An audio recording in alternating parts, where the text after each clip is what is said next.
Ono ye mwana muwala Hope Shifah. Hope Shifah nakawombe. Inspiring movies zange is reality. Yanyo okuyiga ekintu ekiri yo. Kubanga movies reality day to day life obulamu bwa bulijjo. Okay, ne fiction movies jezi nenze ebyange njagala nnyo reality. Ndeka nsome yaggwa ndwadde sirimu nga nina n'olubuto nga mu sugar daddy aneeganye ndi mu bank. Firimu yaggwa tumusiba. Jukire nagizanyira nali muto age of 16 17. Omusajja ali mu myaka gya muzeyirubowa najja nga nnoonya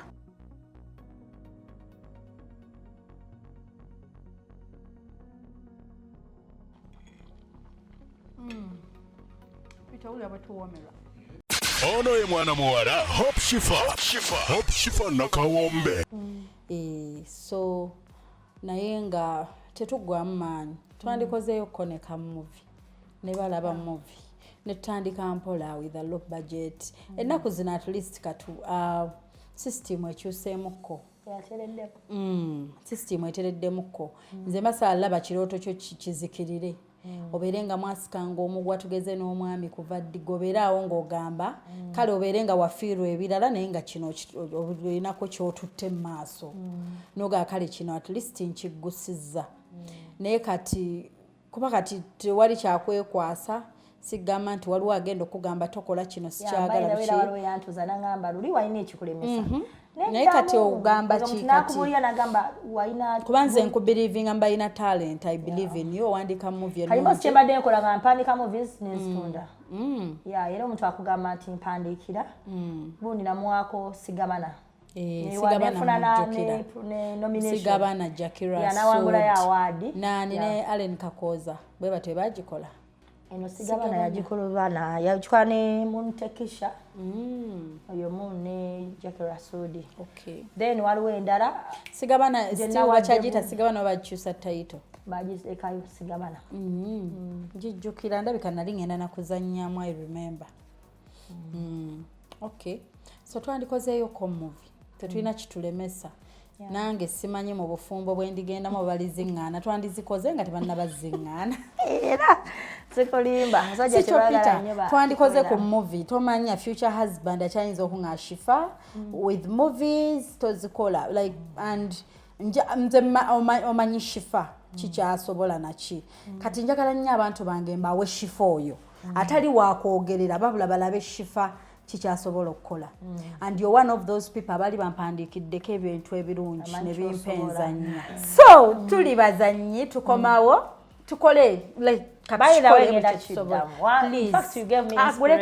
gweletayo bulesika script ongambe kati hope script yino tukole tutandike ne low budget mune tuli baavuyavu tomanyi abantu banatulabako nga tukoze support zijja kujja tukoleyo movie tukatunga tubateyo ne kali ka longest night konza basanze nzizemu longest night nga fuluma danange nafuna issues all ababbi ne batu backstand bamenya ennyumba twali twakava mu shooting in 1 week ababbi ne bamenya ne babba buli kimu then kumbe yakwata camera yali ya backing up ku external ye ejo ne tujifuna ate ne twagifuna simaya sound naayika ne tudamu ne tuvoicinga mu studio ate simaya kino nkikola kitya so nayo ngenda baflashingira koko katono balabe ku clip bwa longest night egenda okufuluma naye tubakolereyo ka low budget project akekyalo nga sikabe nnyo tukekolere tukozese gadgets zaffe ze tulina bajja tubelievingiramu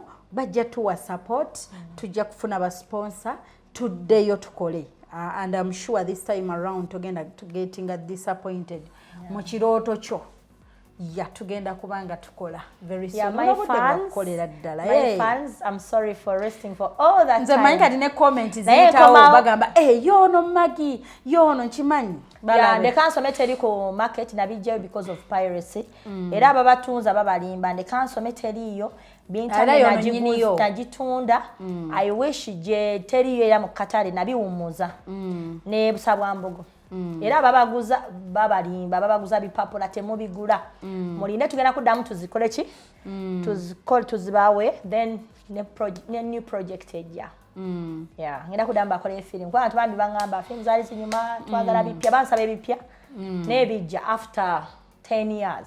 Ebipya bijja after 10 years. This is it's over 10 years na sizemu kufulumya. No, tulikola kati 2023. Nako mojifulumya 2010, so now I'm bringing in 2023. Myaka giri 10 years. So myaka so almost. This guno mwaka gwe tulimu 2023.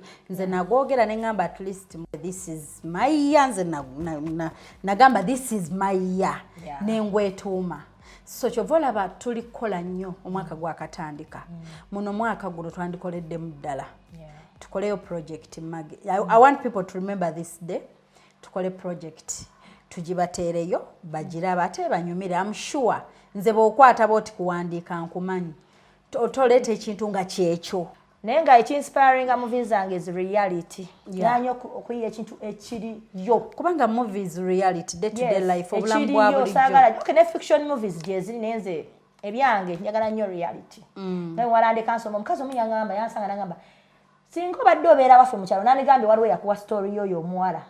Bye mwanza nye benyini byatuka oyo omuwala. So gye biri bibaayo. So that is how I make my movies reality. Ate ekirala ebintu bino biri fane. Twanti nazannya ndeka nsome yaggwa ndwadde siriimu nga nina n'olubuto nga mu sugar daddy aneeganye ndi mu bank. Firimu yaggwa tumusiba. Jukire nagizanyira nali muto age of 16 17.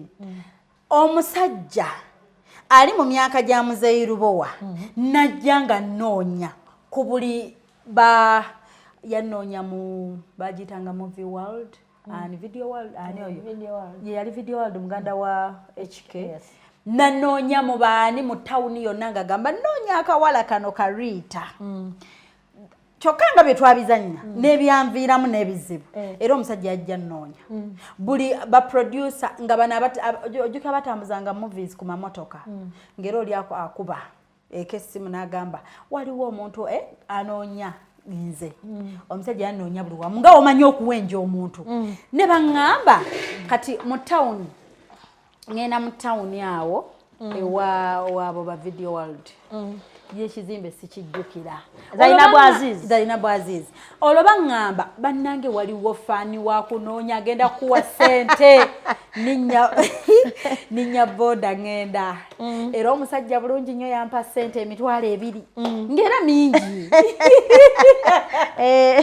okumanya ebintu bino bizibu ngera omusajja yampa sente enfukamira neyaza nnyo ssebo munnange ngera omusajja atadde movie mu reality yetwazanya muzairu wabi yakola era omusajja nga naye yabisa mu reality kukwana nganjagala nangamba nze ekikunoonyeseza nkwagala kanago wanzanyidde firimu olabika abantu bazibu 16 17 around there kuba firimu yatambula ne bagiraba for some time ngera emyaka gye ndimu era ndaba akabeere kajja buzira like I'm young nga bwe nali nanoonya nagamba bannange ngera yanoonyeza omuliro kati era mutera karoti negundi munengera nnoonyereza ekyo mbigatte ndasambiwamu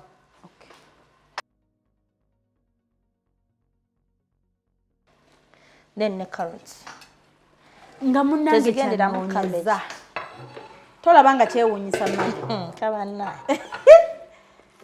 nkyegeza kyenkugambye nti gyebiri bituufu busabwa mbogo yali eraga abantu bannanfuusi omuntu yefuula munna kuli ku lusegere ye mulabe wasooka kozi busabwa mbogo in English kyali kitya not all that glitters is gold omuntu golowooza nti protector wo oluusi ayinza okuba ye mutemu namba emu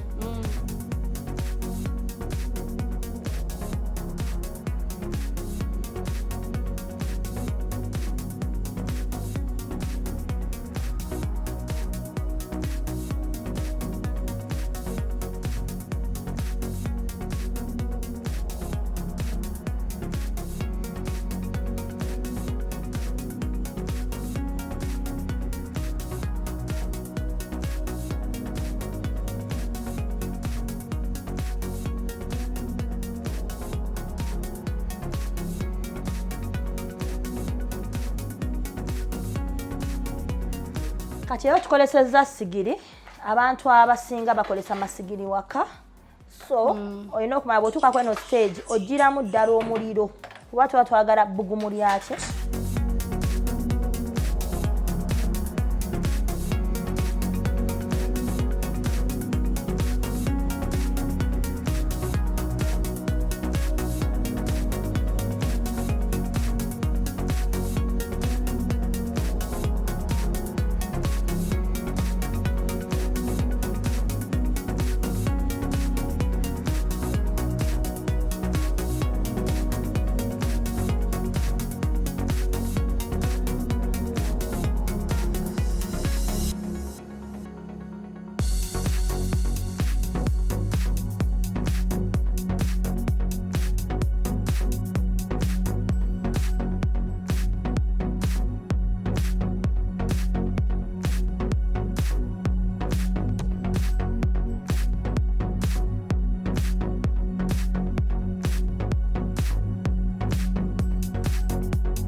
kati amazzi twoleza cabbage mu mazzi agalimu vinegar to kill germs.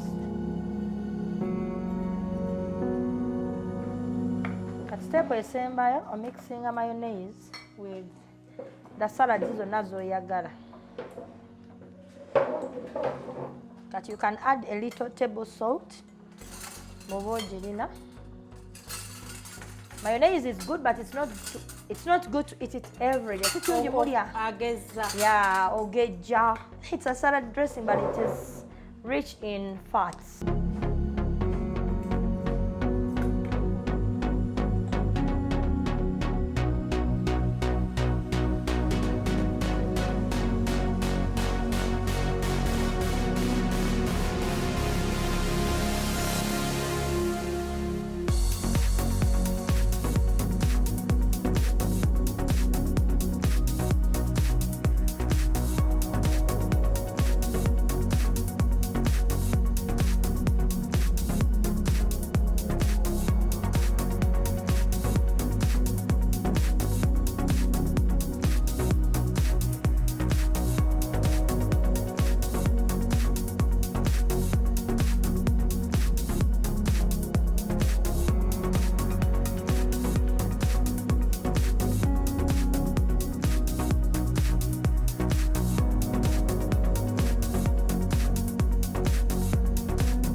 Viewers baffe, bon appétit, mujje tulye. Ya yona pilawo waffe gwe tukoze leo tukozeseza omuceere gwe bayita supa. Abasinga supa mumumanyi. Naye kizibu ekiri ku supa singa okozesa amazzi mangi akufaako. So nabagambye abamu akola supa nga obanga awuta porridge. Yeah, so olina okukozesa ebikopo ebina kolesa 3/4. Omwoze bulungi nnyo naye tomutwaliramu mazzi ng'okola ki? Ng'omwoza. Mulaba steps zonna ze tugoberedde nga tuteekamu ki? Kati zino zibadde kilo 3 naye ntaddemu ebikopo 10 eby'amazzi. So mube careful with the super. Yeah. Naye nga menu yaffe ya leero piraawo naki na salad with mayonnaise. Piraawo w'ennyama. Yeah, piraawo wa nyama. Beef pilau and yeah, kati abasibulukuka tusibulukukire wamu bannange.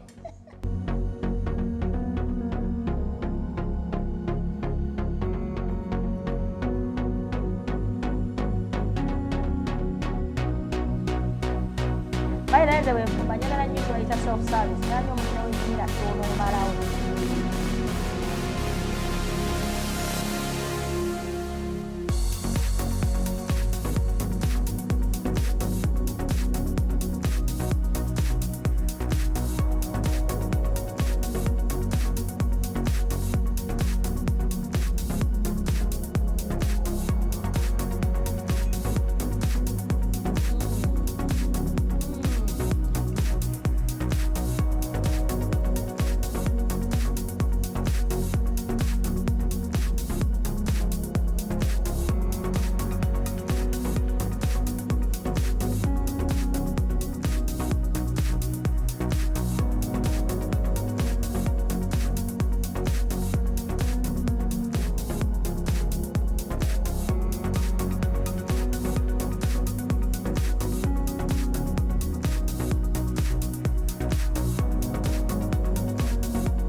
good.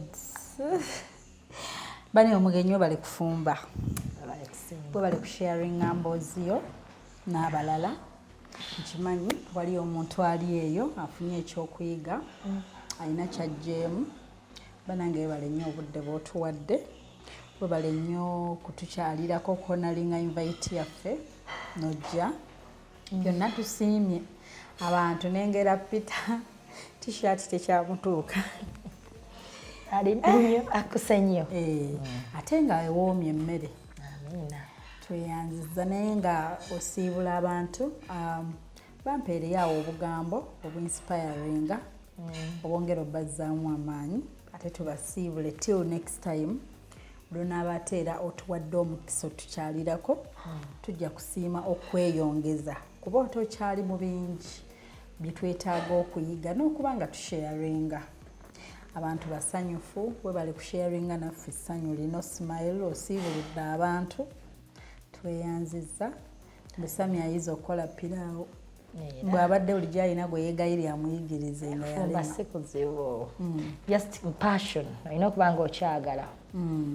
Kyekisooka mu byonna kiringa nga movies. Omuntu film si buli omu kyasobola ozannya naye nga ekisooka passion. Yakuba omulala ayinza okugenda olwa bandwagon n'agezaako naye olw'okuba nti takirimu takyaga kiringa n'ofumba. Baana bangi bye twasoma nabo ebyokufumba naye era omwana akugamba Maggie ofumba n'omugamba naye twasoma ffe twabisoma ffenna kati oyo omuntu aba yali takyagala nenze kuva buto njagala ofumba. Alright. So suppose benyiza okugamba abantu naddala abakyala muyiga ofumba era eno program ejayamba nnyo abakyala. Abakozi batututteko abaami kale baba batutteko lwaki bugayi kale batukiyite bugayaavu butafaayo. Kale omukozi tuba bize tekitegeeza nti okuba bize ng'okola kitosafumbira mwami wo. Kati at least leka omukozi afumbe yes bengamba abo. Leka omukozi afumbe emmere then make sure ofumbira omwami w'enva. Nze omwami twalinya taxi omwami n'agamba maze emyaka 2 nga siryanga ku mmere ya mukazi wange gyafumbye.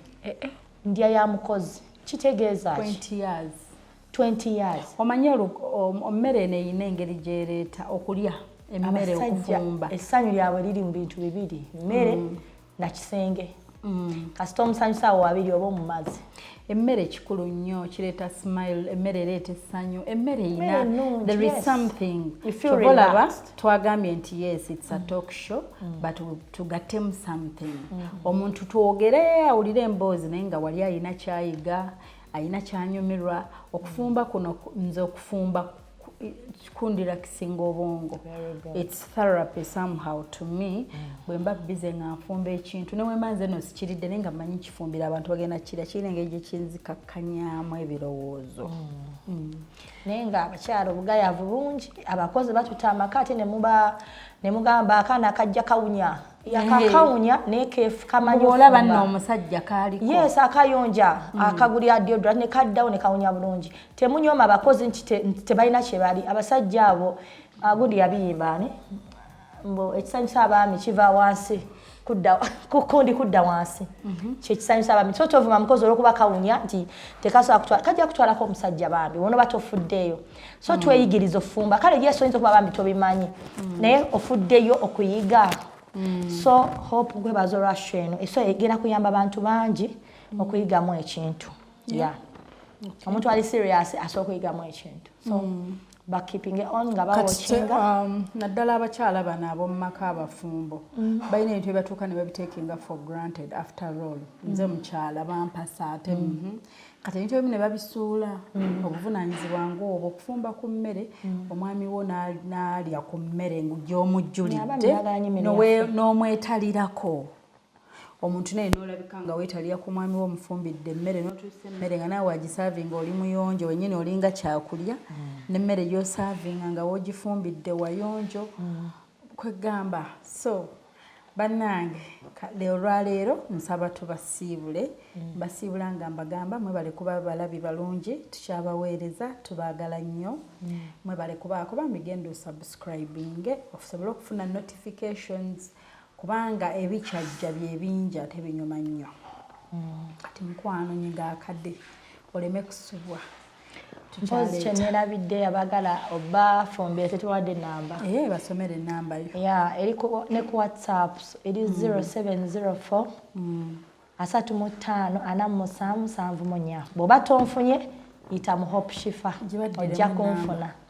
Enamba eri 0704 35 47 Okay. Maggie Nalweyiso bajja mufuna. Okay.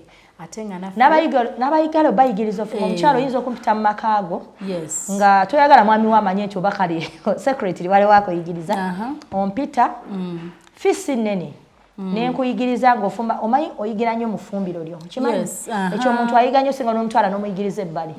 Kuba nkubulira ebyetaagisa nkuyigiriza oba pulawo n'obweyagala okubifumba olina kuba just na ffumbiro lyaffe. By the way ffe twali tugenda kufumbira ku nku ekitulemesezza nkuba, so we wanted that feel ey'enku era mugenda kulaba abaserebu bammwe bangi wano nga babatokosezza emmere banyiga ku nku.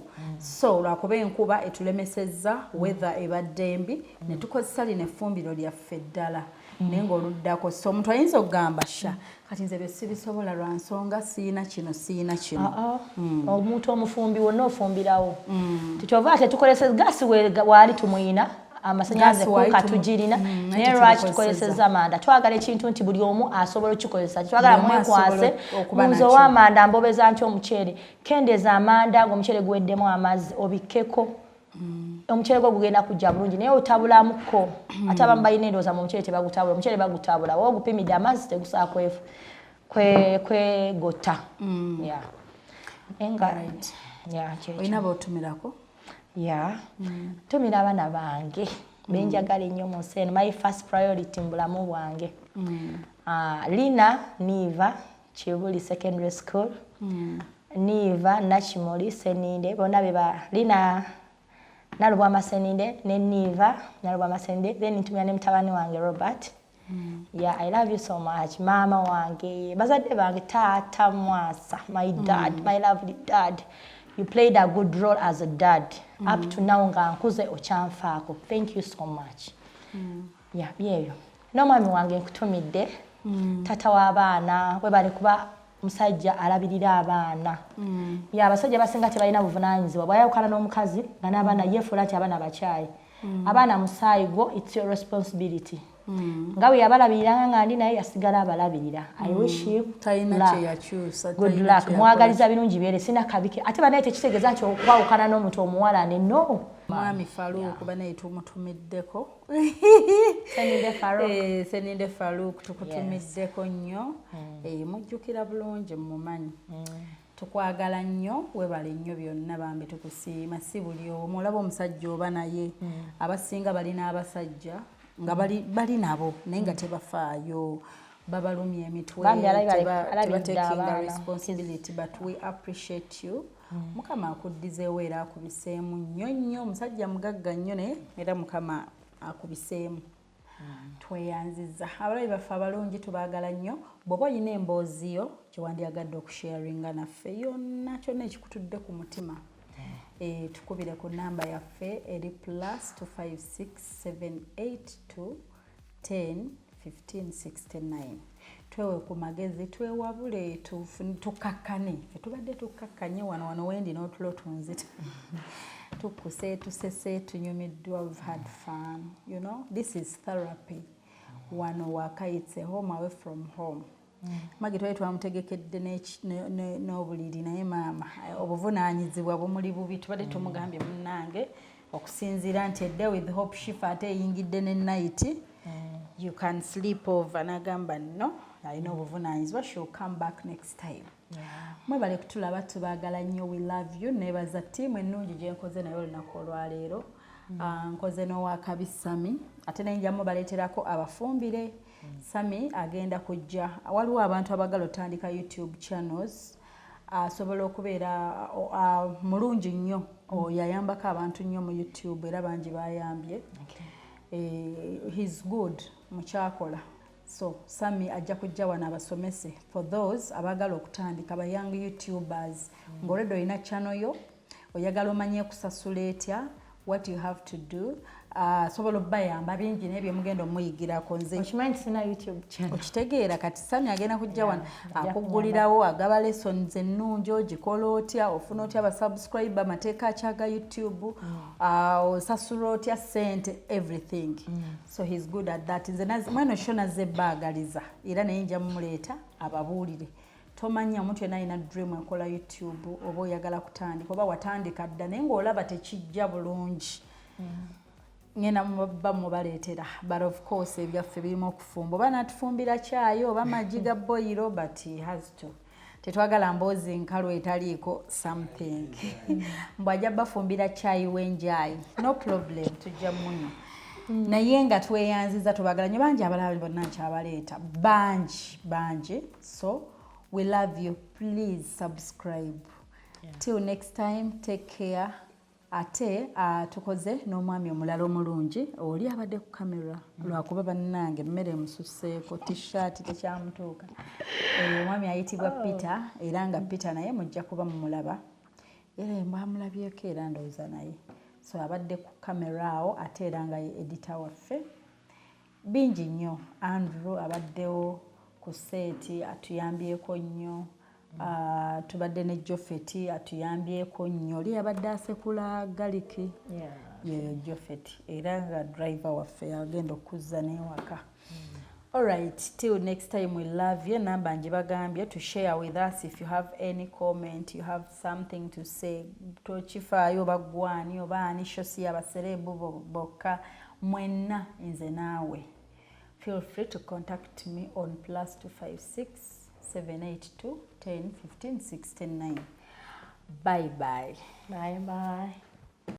ono ye mwana muwala Hope Shifah nakawombe